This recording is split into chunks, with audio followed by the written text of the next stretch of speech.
রহমাতুল্লিল আলামিন সাফা পাহাড়ে উঠে সর্দারগণের নাম ধরে ধরে যখন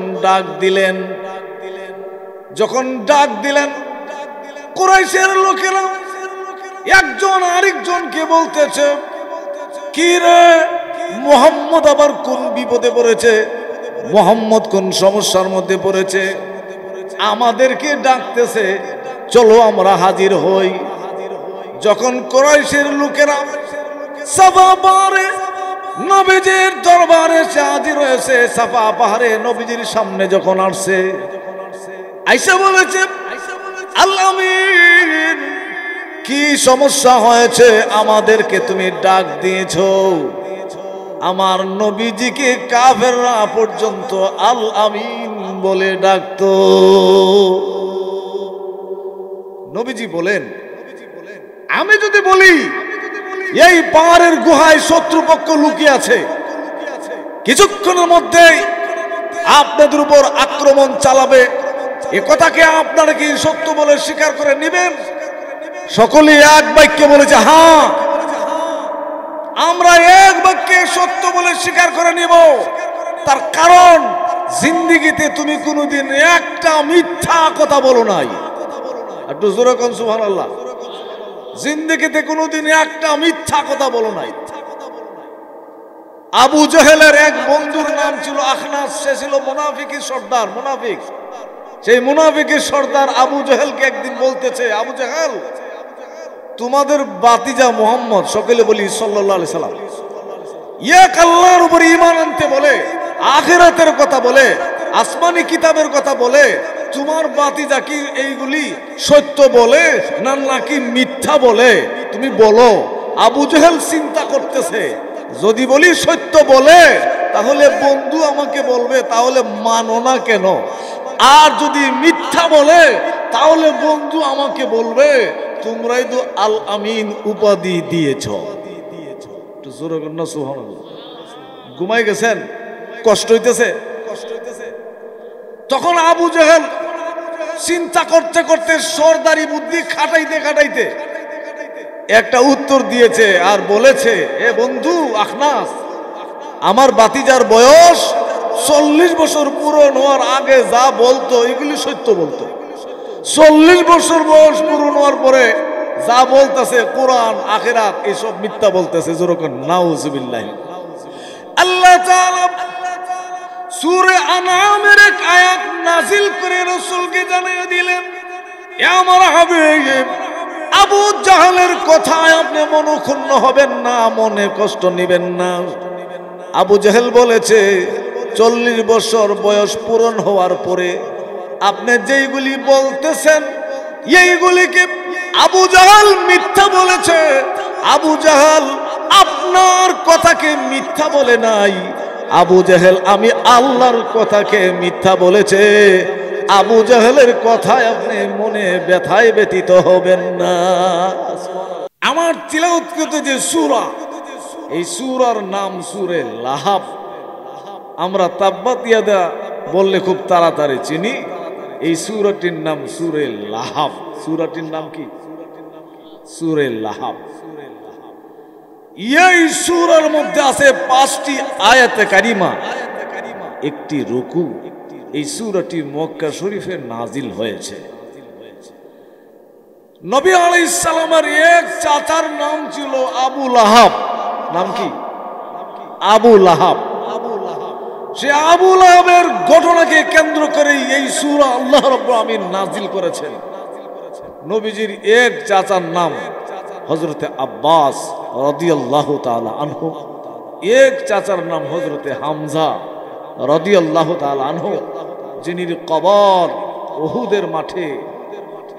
উহুদের মাঠে বাউন্ডারি করে বেষ্টন করে সেখানে বেষ্টন করে সংরক্ষণ করে রেখেছেন। হাজী সাহেবেরা যারা হজ করতে গিয়েছেন, ওমরা করতে গিয়েছেন, নিজের চোখে দেখে আসছেন। নবীজির আরেক চাচার নাম ছিল আবু তালিব। নাম কি? আবু তালিব। আর এক চাচার নাম আবু লাহাব। লাহাব শব্দের অর্থ অগ্নিশিখা। আবু লাহাবও এত সুন্দর ছিল, আগুনের মতো সে সুন্দর ছিল আবু লাহাব। এই সূরা লাভ এর শানে নুজুল রাসূল করিম সাল্লাল্লাহু আলাইহি ওয়াসাল্লামের উপর কোরআন শরীফের সূরা শুআরার একটি আয়াতে কারিমা যখন নাজিল হয়েছে, ওই আয়াতে কারিমা হলো আল্লাহ বলেন وأنذر عشيرتك الأقربين।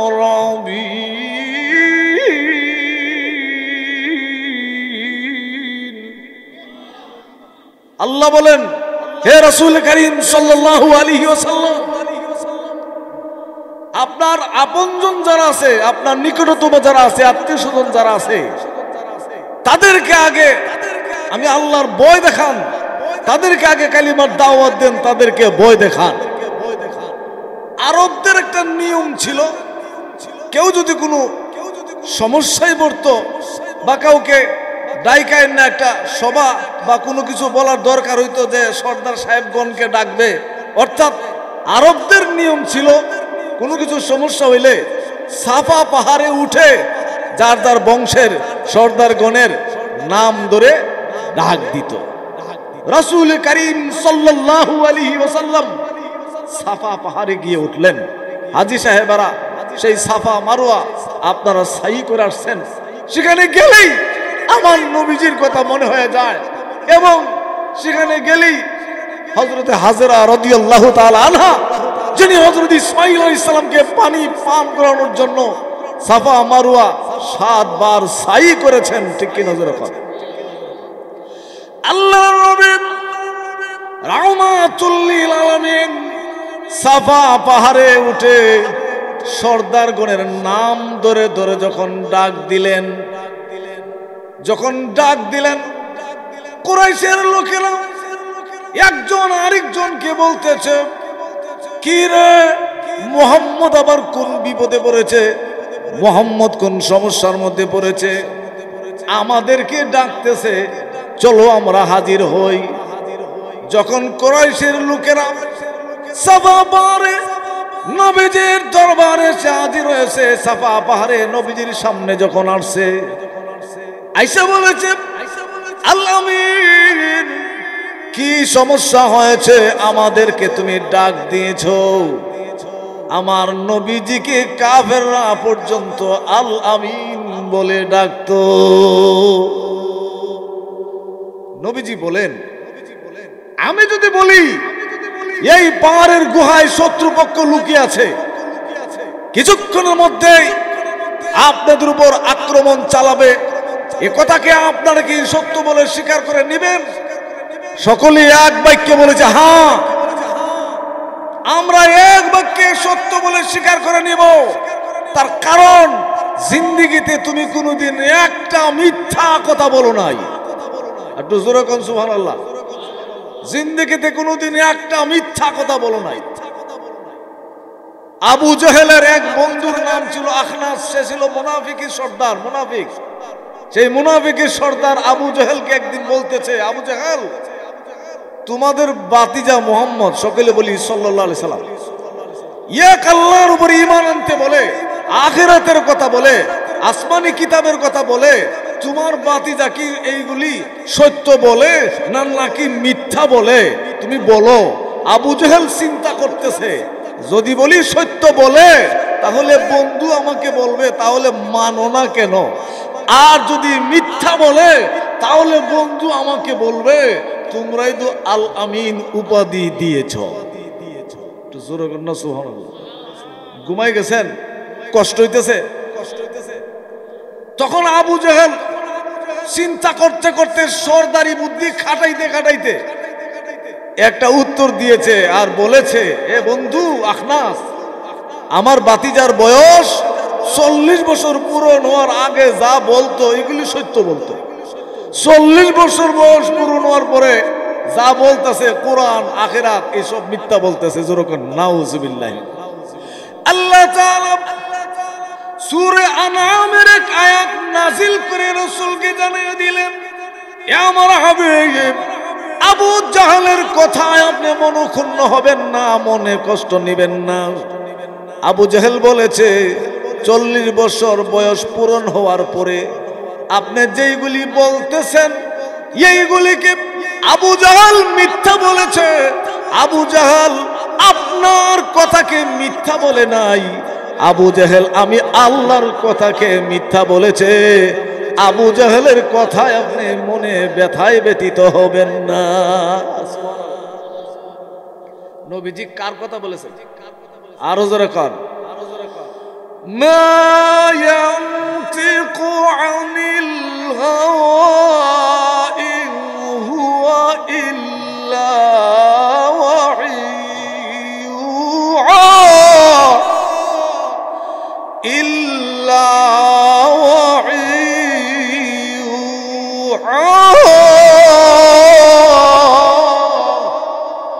জোরে বলুন আল্লাহু আকবার। মুহাম্মদ হারগিজ না গুফতা, তারা গুফতা জিবরাইল হারগিজ না গুফতা, তা না গুফতা রব্বুল জলিল। আমাদের নবী আলাইহিস সালাম ততক্ষণ পর্যন্ত কোনো কিছু বলতেন না যতক্ষণ পর্যন্ত জিবরাইল আমিন আইসা নবীজিকে কোনো কিছু না বলতো। জিবরাইল আলাইহিস সালামও ততক্ষণ পর্যন্ত কোনো কিছু বলতো না যতক্ষণ পর্যন্ত জিবরাইল আলাইহিস সালামকে আমার আল্লাহ রব্বুল আলামিন কোনো কিছু না বলতে।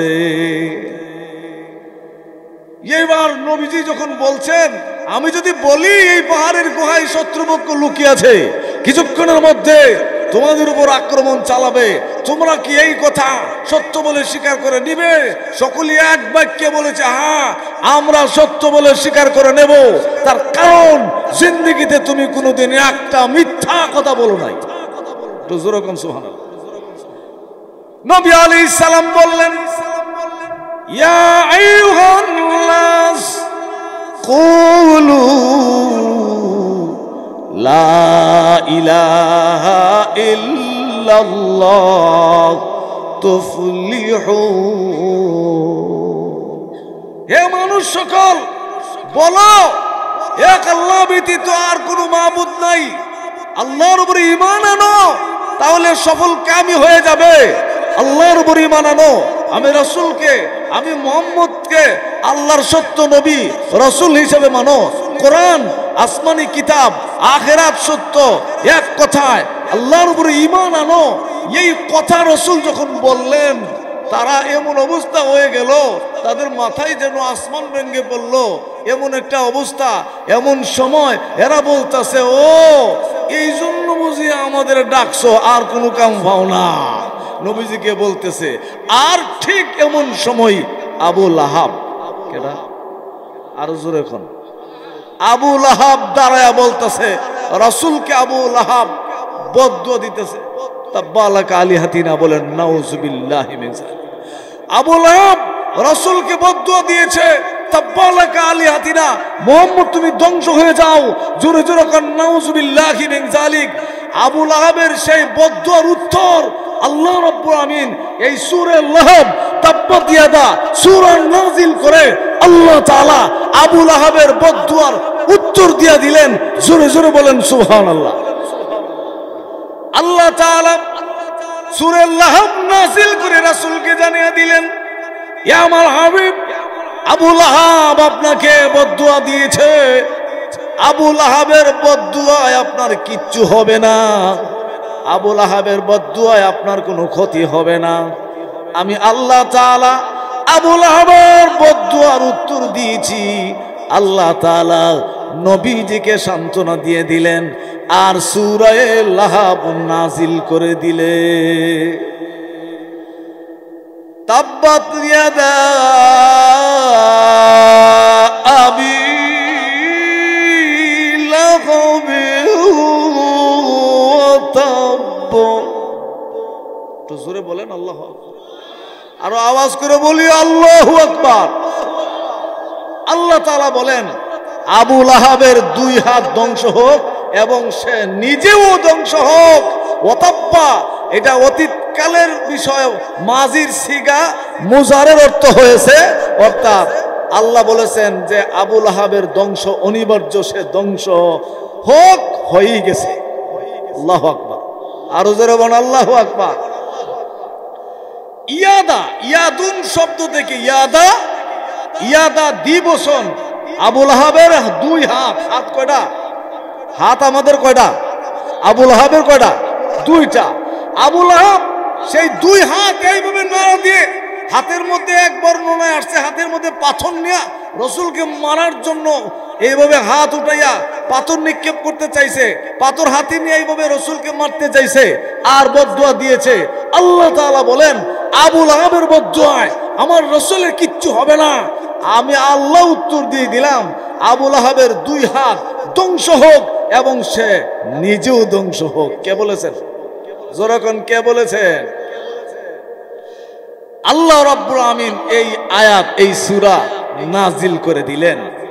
দেখা গেল বদর যুদ্ধের কিছুদিন পরে, গালিবান 7 দিন পরে, বদর যুদ্ধের পরে সেই আবু লাহাবের দেহের মধ্যে একটা এমন অবস্থা হলো, আপনার প্লেগ রোগ দেখা দিল। ওই ফুরা গুটা এই ধরনের পচা এই রোগ দেখা দিছে। এই রোগ দেখা দিয়া এমন একটা অবস্থা হয়েছে আবু লাহাবের, সারা শরীর পচে গেছে, দুর্গন্ধে মানুষের কষ্ট হয়। এরপরে আবু লাহাবকে তার ফ্যামিলির লোকেরা ওই দূরে জঙ্গলের ভিতরে নিয়ে নির্জন স্থানে রেখে দিয়ে আসছে। ওইখানে অনেক লাঞ্ছনা পেয়ে, অনেক কষ্ট পেয়ে আবু লাহাবের মৃত্যু হয়েছে। মৃত্যু হওয়ার পরেও দেখা যায় তাকে কোনো দাফন করা হয় না, সেখানে পড়ে আছে। 3 দিন পরে একজন হাফসি গোলামকে ডেকে আনা হয়েছে। 3 দিন পরে টাকা দিয়া একজন মানুষ আইনা বলেছে, তোমাকে টাকা দেব, একটা গর্ত করে আবু লাহাবের লাশকে চাপা দিয়ে দাও।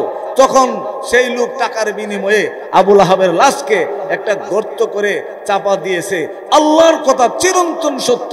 আল্লাহ বলেছেন আবু লাহাবের 2 হাত ধ্বংস হোক এবং সে নিজেও আবু লাহাব ধ্বংস হয়ে গেছে। ঠিক কিনা জোরে বলেন? আমার ভাইয়েরা, অথচ সাহাবায়ে কেরাম আমার নবীর জন্য জীবন দিয়েছে, আমার নবীর জন্য পাগল পারা। ঠিক কিনা জোরে বলেন?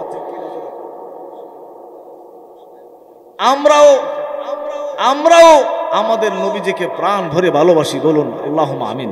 আরো জোরে কোন আল্লাহুম্মা আমিন। তো এবার আসেন, আল্লাহ বলেন, মা আগনা আনহু মালুহু ওয়া মা কাসাব।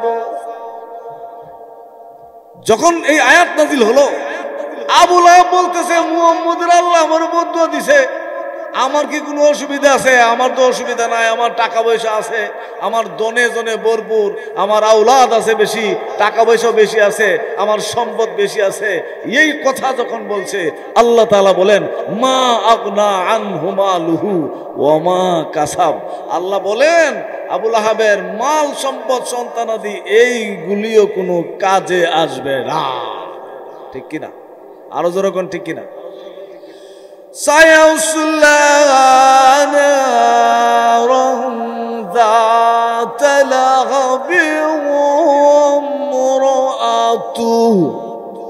অতি শীঘ্রই আবু লাহাব আর তার স্ত্রী জাহান্নামে নিক্ষিপ্ত হবে। ভাইরা আমার, আবু লাহাবের স্ত্রীর নাম উম্মে জামিল। আবু লাহাবের স্ত্রীর নাম কি ছিল? উম্মে জামিল, আবু সুফিয়ানের বোন।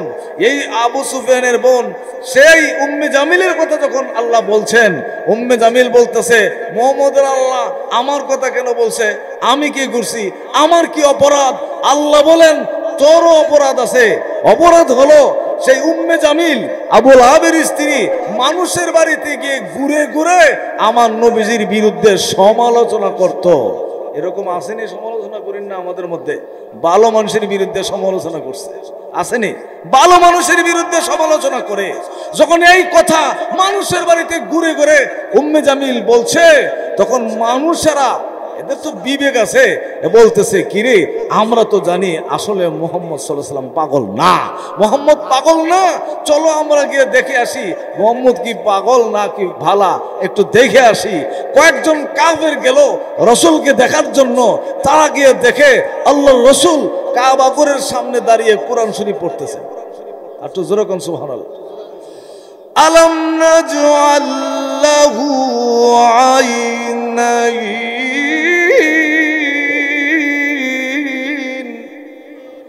ওয়ালিসানা ওয়াশাফাতাইন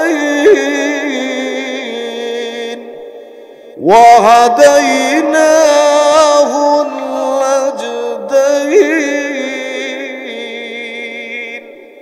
যারা গিয়েছিল পরীক্ষা করার জন্য, এরা গিয়া নবীজির জবান মোবারক থেকে কোরআন শরীফের তিলাওয়াত শুনে ডাক দেয়া বলতেছে, উম্মে জামিল বলেছে মুহাম্মদ পাগল হয়ে গেছে।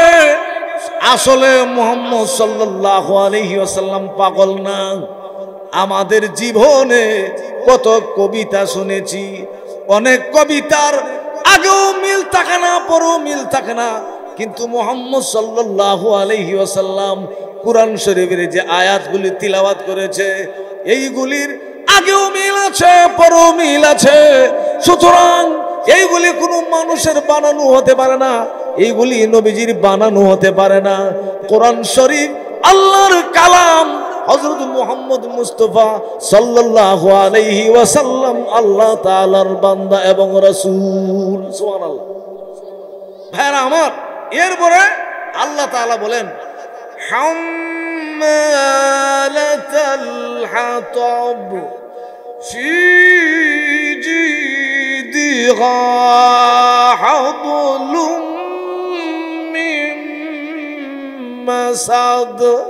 আল্লাহ তাআলা বলেন সেই উম্মে জামিল জঙ্গল থেকে লাকড়ি আনে, ইন্ধন আনে, অর্থাৎ জ্বালানি কাঠ আনে সংগ্রহ করে, যেই রশি দিয়ে আনে ওই রশিটা এক বর্ণনায় আসছে তার গলার মধ্যে এমনি ঝুলায় রাখতো। আর আল্লাহ বলেন যেই লাকড়ির বোঝা সে রশি দিয়া বাইদা আনতো, এই রশিতে সে ফাঁস লেগে মারা যাবে। আল্লাহর কথা চিরন্তন সত্য। আরেক ব্যাখ্যায় যে আল্লাহ জাহান্নামের শিকল তার গলায় লাগায় দিবেন।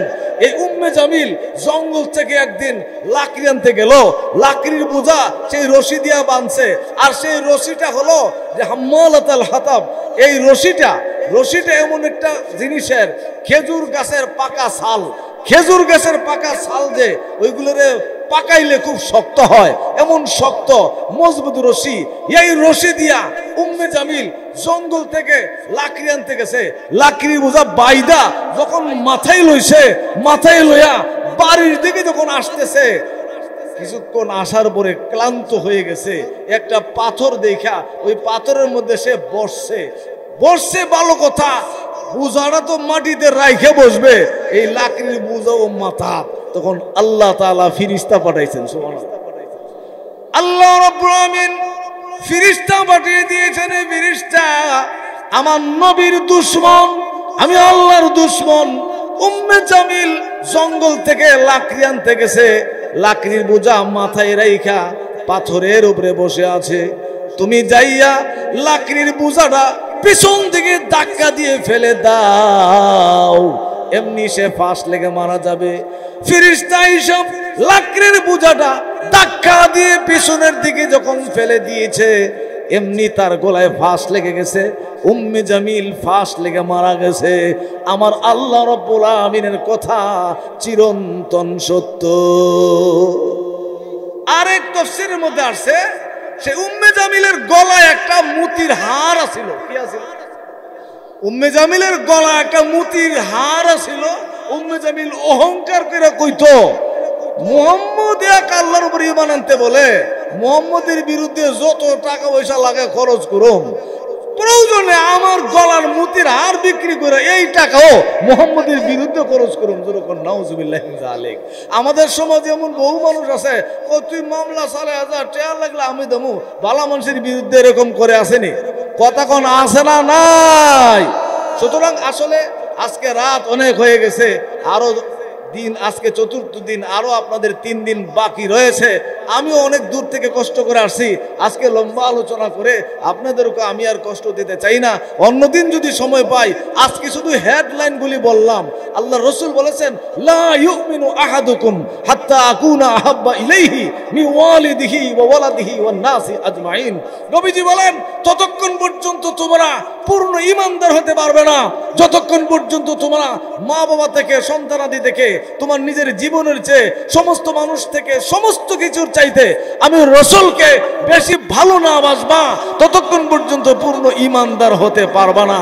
এই হাদিস এবং সেই সূরা লাহাব অন্যদিন যদি সময় পাই ইনশাআল্লাহ বিস্তারিত তাফসীর করে শোনাবো। আল্লাহ আমাকে আপনাদের সকলকে আল্লাহর হুকুম রাসূল করিম সাল্লাল্লাহু আলাইহি ওয়াসাল্লামের তরিকা মতে মানার আমল করার তৌফিক দেন, বলুন আমিন। আলহামদুলিল্লাহিল্লাযী হাদানা লিহাযা ওয়া মা কুন্না লিনাহতাদিয়া লাউলা আন হাদানাল্লাহ। রব্বানা যালামনা আনফুসানা ওয়া ইল্লাম তাগফির লানা ওয়া তারহামনা লানাকুনান্না মিনাল খাসিরিন। ربنا آتنا في الدنيا حسنة وفي الآخرة حسنة وقنا عذاب النار رب ارحمهما كما ربياني صغيرا رب ارحمهما كما ربياني صغيرا اللهم اغفر لنا قبل الموت وارحمنا عند الموت ولا تعذبنا بعد الموت ولا تحاسبنا يوم القيامة إنك على كل شيء قدير। أي الله تعالى ব্রাহ্মণবাড়িয়া বড়াইল গ্রামবাসীর উদ্যোগে 7 দিন ব্যাপী ঐতিহাসিক তাফসীরুল কোরআন মাহফিলের আজকের 4র্থ দিনের আখেরি মোনাজাতে আমরা কতগুলো গুনাহগার তামাম জীবনের গুনাহ খাতা মাথায় নিয়ে আপনার শাহী দরবারে হাত বাড়াইলাম। আয় আল্লাহ তাআলা আজকে যেই পরিমাণ তাফসীর করা হয়েছে, আয় আল্লাহ দুরূদ শরীফ পড়েছি, ইস্তেগফার পড়েছি, মেহেরবানি করে ভুল ভ্রান্তিগুলো মাফ করিয়া দেন, সওয়াবগুলিকে কোটি কোটি গুণ বাড়ায়া সর্বপ্রথম সোনার মদিনায় নবীজির রওজা মুবারকে পৌঁছায়া দেন। তামাম বিশ্বের মাটির নিচে যত মুমিন মুমিনাত কবরে চলে গেছে, দয়া করে প্রত্যেকের আরোহার পরিহার সবগুলো পৌঁছায়া দেন। খাস করে আমরা যারা হাত বাড়িয়েছি, আমাদের মা বাবা দাদা দাদি নানা নানি শ্বশুর শাশুড়ি পীর উস্তাদ আপনজন যারা কবরে চলে গেছে, দয়া করে সকলের রুহের উপরে আর সবগুলো বোঝায়া দেন। আয় আল্লাহ তাআলা আরো 3 দিন বাকি আছেন, খাতেমা বিল খাইর কবুল করেন। আল্লাহ এই তাফসীরুল কোরআন মাহফিলে টাকা দিয়ে পয়সা দিয়ে শ্রম দিয়ে বুদ্ধি দিয়ে সহযোগিতা করে যারা আয়োজন করেছে, আল্লাহ সকলের সমস্ত সহযোগিতাগুলি কবুল করুন। আল্লাহ কিয়ামতের ময়দানে এই মাহফিল এই তাফসীর আমাদের সকলের জন্য নাজাতের উসিলা বানায়া দিয়েন। আল্লাহ তাআলা আমাদের মা বাবা দাদা দাদি নানা নানি আপনজন যারা কবরে চলে গেছে, মা বলে ডাকার মতো যাদের আমাদের কেউ নাই, আব্বা বলে ডাকার মতো যাদের আমাদের কেউ নাই, যে আব্বা মাথার গাম পায়ে বেলে কষ্ট করে আমাদেরকে লালন পালন করেছে, যেই মা না খাইয়ে আমাদেরকে খানা খাওয়াইছে, আল্লাহ সকাল বেলায় বাড়ি থেকে বের হইলে সন্ধ্যার ভিতরে বাড়িতে না পৌঁছলে মা কত তালাশ করেছে, এই বাড়িতে ওই বাড়িতে কত তালাশ করেছে। আজ এখন মাসের পরে মাস চলে যায়, বৎসরের পরে বৎসর চলে যায়, এমনি ভাবে তালাশ করার মতো আমাদের কেউ নাই। আমাদের আম্মা আব্বা যখন দুনিয়া থেকে বিদায় হয়ে গেলেন, কিচ্ছু নেন নাই, খালি হাতে চলে গেছে, সব আমাদের জন্য রেখে দিয়ে গেছে। আল্লাহ আমাদের আব্বা আম্মা যাদের কবরে চলে গেছে, তাদেরকে আপনার কুদরতি হাতে সুপর্দ করে দিলাম। দয়া করে তাদেরকে আপনার রহমতের কুলে উঠায়া দেন, তাদের জিন্দেগীর খাতা কসুর মাফ করিয়া দেন, কবরগুলিকে জান্নাতুল ফিরদৌস বানায়া দেন। আল্লাহ বড়াইল গ্রামের মাটির নিচে আপনার যত মুমিন মুমিনাত বান্দা বান্দি কবরে চলে গেছে, সকলের কবরকে দয়া করে জান্নাতুল ফিরদৌস বানায়া দেন। মাশরিক হইতে মাগরিব পর্যন্ত, শিমাল হইতে জুনুব পর্যন্ত সারা বিশ্বের মাটির নিচে যত মুমিন মুমিনাত কবরে চলে গেছে, সকলের কবরকে জান্নাতের বাগান বানায়া দেন। আমরা যারা হাত বাড়িয়েছি, আল্লাহ আমরা অনেকে অসুস্থ, আল্লাহ অনেক মা বোনেরা অসুস্থ আছে, দোয়া করে সকল অসুস্থদেরকে শিফায়ে কামেলা আজেলা দায়মা করেন। আল্লাহ তাআলা মুনাজাতে মনে পড়ে গেল আমাদের উস্তাদ বড় হুজুর রহমতুল্লাহ আলাইহির কথা, মুফতি সাহেব হুজুর রহমতুল্লাহ আলাইহির কথা, আল্লাহ কুকিলের হুজুর, ডাবির করে হুজুর, তেরকান্দার হুজুর, আল্লাহ আশিক আলাই ঈশা হুজুর, আল্লাহ আমাদের যত উস্তাদগণ দুনিয়া ছেড়ে চলে গেছেন, আল্লাহ তাদের সকলের কবরকে রওজাতুম মিন রিয়াজিল জান্নাহ বানায়া দেন, তাদের দারাজাতকে বুলন্দ করিয়া দেন। আল্লাহ আল্লামা রহমতুল্লাহ সাহেব হুজুর সহ আমাদের যত আসাদায়ে কিরাম কবরে চলে গেছে, তাদের দারাজাতকে দয়া করে বুলন্দ করিয়া দেন। আমাদের যে উস্তাদগণ জীবিত আছেন, আল্লামা সাজিদুর রহমান সাহেব দামাত বারাকাতুহুম, আল্লামা মুবারকুল্লাহ সাহেব দামাত বারাকাতুহুম সহ আমাদের যে উস্তাদগণ জিন্দা আছেন, তাদেরকে নেক হায়াত দান করেন, সমস্ত বিপদ আপদ থেকে বাঁচিয়ে রাখেন। আল্লাহ আমরা যারা হাত বাড়িয়েছি, আমাদের মনের সমস্ত পেরেশানি, দিলের পেরেশানি দূর করিয়া দেন। আল্লাহ আপনার কাছে ভিক্ষা চাই, আমাদের প্রত্যেকের মনের সমস্ত নেক বাসনাগুলো পূরণ করিয়া দেন। আল্লাহ তাআলা মা বন্ধুদেরকে আবেদন জায়েদা খালেসা বানিয়ে দেন। অনেক ভাইরা বিদেশের বাড়িতে আছে, বিপদ আপদ থেকে বাঁচিয়ে রাখেন। আল্লাহ আমাদের সকলকে বারবার সোনার মক্কা সোনার মদিনা জিয়ারত করার তৌফিক দেন। আমাদেরকে বারবার সোনার মক্কা সোনার মদিনা জিয়ারত করার তৌফিক দেন। দয়া করে স্বপ্ন থেকে নবীজিকে আমাদের জিয়ারত নসিব করিয়া দেন। আমাদের পক্ষ থেকে কুচি কুচি দুরুদ সালাম সোনার মদিনায় নবীজির দরবারে পৌঁছায়া দেন। নবী আলাইহিস সালামের তুফাইলে আমাদের দোয়াকে কবুল করেন। রব্বানা তাকাব্বাল মিন্না ইন্নাকা আনতাস সামিউল আলিম ওয়া তুব আলাইনা ইন্নাকা আনতাত তাওয়াবুর রহিম। ওয়া সাল্লাল্লাহু তাআলা আলা খায়রি খালকিহি মুহাম্মাদ ওয়া আলা আলিহি ওয়া আসহাবিহি আজমাইন। সুবহান রাব্বিকা রাব্বিল ইজ্জাতি আম্মা ইয়াসিফুন ওয়া সালামুন আলাল মুরসালিন ওয়ালহামদুলিল্লাহি রাব্বিল আলামিন। আসসালামু আলাইকুম।